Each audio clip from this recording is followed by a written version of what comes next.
Assalamualaikum anak-anak kelas 4 hebat. Apa kabar kalian hari ini? Sudah siapkah untuk belajar daring hari ini? Untuk materi IPAS, kita akan belajar dengan Bu Novi ya. Materi IPAS kali ini adalah uang, alat pemenuhan kebutuhan atau keinginan. Nah, tujuan pembelajaran hari ini adalah peserta didik dapat memahami pengertian uang. 2. Peserta didik dapat menjelaskan tahapan atau proses terbentuknya uang. Kalian sudah mengetahui dan juga sudah terbiasa menggunakan uang, bukan? Lalu, apa kegunaan uang dalam kehidupan sehari-hari dengan uang? Pernahkah kalian membayangkan zaman dahulu sebelum uang ditemukan? Pernahkah kalian membayangkan bagaimana masyarakat pada zaman itu melakukan kegiatan transaksi seperti yang melakukan? Bagaimana masyarakat pada zaman itu melakukan kegiatan transaksi seperti yang kamu lakukan? Kalian sudah mengetahui dan juga sudah terbiasa mengenal uang. Uang adalah alat yang digunakan sebagai alat pembayaran yang sah. Uang tidak muncul begitu saja.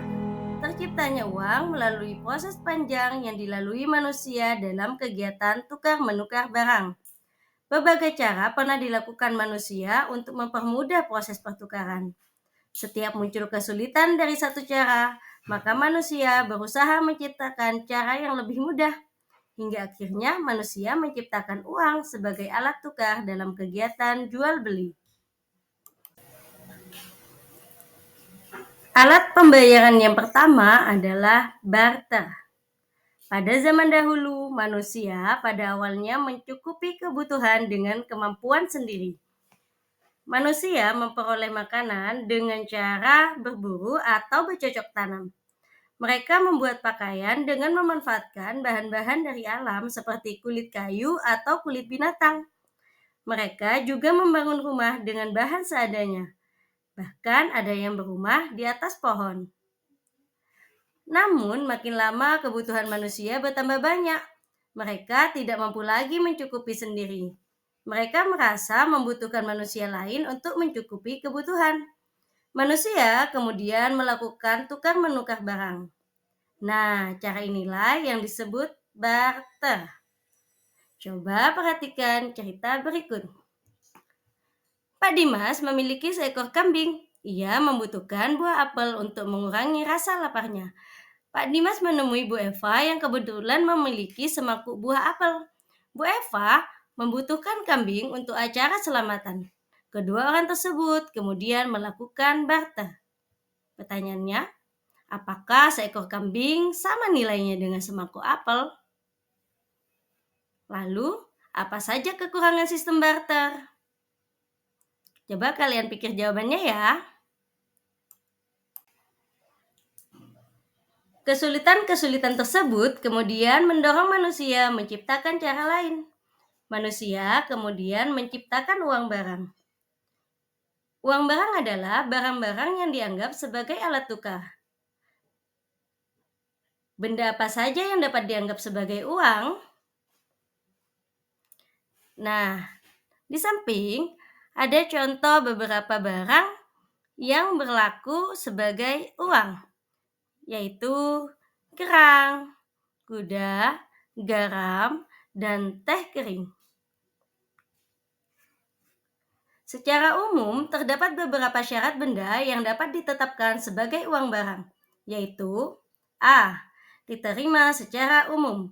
Apa maksudnya? Maksudnya adalah masyarakat di suatu daerah memiliki kesepakatan tentang penggunaan suatu benda sebagai uang barang. Misalnya, masyarakat di sepanjang sungai Kapuas menyepakati ikan sebagai uang barang. Kesepakatan tersebut menunjukkan bahwa ikan dapat diterima secara umum. B. Dianggap memiliki nilai tinggi. Misalnya, sebagian besar masyarakat Pulau Papua menganggap bahwa hasil ukir-ukiran memiliki nilai tinggi. Hal ini karena proses pembuatannya yang rumit dan memakan waktu lama. Maka dari itu, masyarakat di Pulau Papua menjadikan hasil ukir-ukiran sebagai uang barang. C. Dianggap memiliki tua atau berkhasiat. Misalnya, pada zaman dahulu, masyarakat di Jawa mempercayai bahwa keris memiliki tuah dan mengandung kekuatan gaib. Keris dipercaya dapat digunakan untuk menyembuhkan berbagai penyakit. Keris juga dipercaya dapat digunakan mengusir roh halus. Maka dari itu, masyarakat di Jawa menerima keris sebagai uang barang. D. Dapat digunakan untuk kebutuhan sehari-hari. Contoh barang kebutuhan sehari-hari yang pernah digunakan sebagai uang barang adalah garam dan jagung. Pisau, kendi, dan jambangan merupakan perlengkapan sehari-hari yang juga pernah digunakan sebagai uang barang.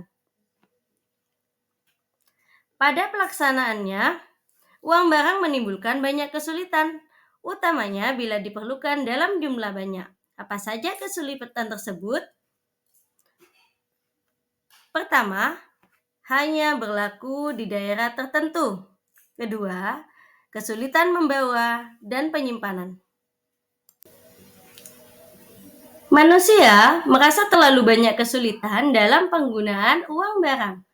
Mereka tidak mau lagi membawa benda yang berat untuk pembayaran.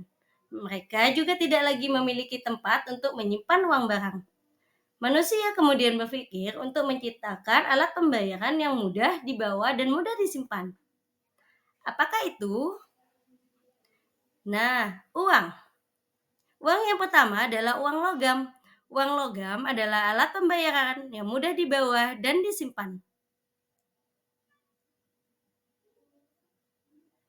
Manusia kemudian memilih logam sebagai bahan uang.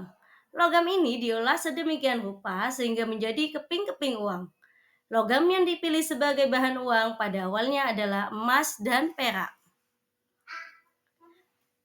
Logam dipilih karena digemari umum, memiliki nilai tinggi, mudah membawa, mudah disimpan, tidak cepat rusak, dan nilainya dapat dibagi-bagi. Berikut adalah tugas yang harus kalian kerjakan di rumah ya. 1. Mengapa barter sulit dilakukan saat ini? 2. Sebutkan benda-benda yang pernah dijadikan sebagai uang barang. 3. Uang barang dapat diterima secara umum. Jelaskan maksudnya. 4. Mengapa manusia memilih logam sebagai uang? 5. Menurutmu, apa alasan manusia memilih uang dan perak sebagai bahan uang? Sekian pembelajaran IPAS untuk hari ini. Selamat belajar dan selamat mengerjakan. Wassalamualaikum warahmatullahi wabarakatuh.